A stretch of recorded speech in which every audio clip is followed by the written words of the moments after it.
Mobile ব্যবহার করে খাবার খাওয়ার সময় মস্তিষ্কের নিউরোট্রান্সমিটারের উপরেও প্রভাব পড়তে পারে। নিউরোট্রান্সমিটার হল মস্তিষ্কের রাসায়নিক পদার্থ যা আমাদের মস্তিষ্কের কোষগুলির মধ্যে সিগন্যাল প্রেরণ করে। মোবাইল ব্যবহার করলে ডোপামিন নামক নিউরোট্রান্সমিটার নির্গত হয়, যা আমাদের আনন্দ এবং সন্তুষ্টি বোধের সাথে জড়িত। যখন আমরা মোবাইলে সোশ্যাল মিডিয়া স্ক্রোল করি বা কোনো মজার কিছু দেখি, তখন ডোপামিনের মাত্রা বেড়ে যায়। এর ফলে আমরা মোবাইলের উপর নির্ভরশীল হয়ে পড়ি এবং খাবারের সময়ও মোবাইল ব্যবহার করতে চাই। খাবার খাওয়ার সময় মোবাইল ব্যবহার করলে মনোযোগ বিভ্রান্ত হয়, যা সেরোটোনিন এবং অন্যান্য মনোযোগ নিয়ন্ত্রণকারী নিউরোট্রান্সমিটারের কার্যকারিতা কমিয়ে দেয়।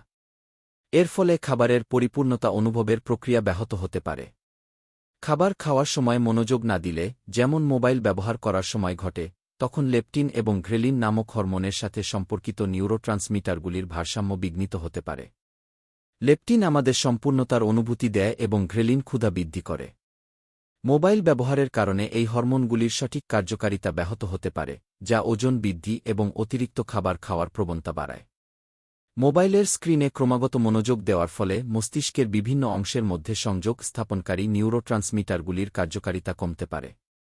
এর ফলে তথ্য প্রক্রিয়াকরণ এবং স্মৃতিশক্তির উপর নেতিবাচক প্রভাব পড়তে পারে। মোবাইল ব্যবহার করে খাবার খাওয়ার সময় নিউরোট্রান্সমিটারগুলির কার্যকারিতা ব্যাহত হতে পারে, তাই মনোযোগ সহকারে খাবার খাওয়া উচিত, যাতে মস্তিষ্ক এবং শরীরের মধ্যে সঠিক সমন্বয় বজায় থাকে।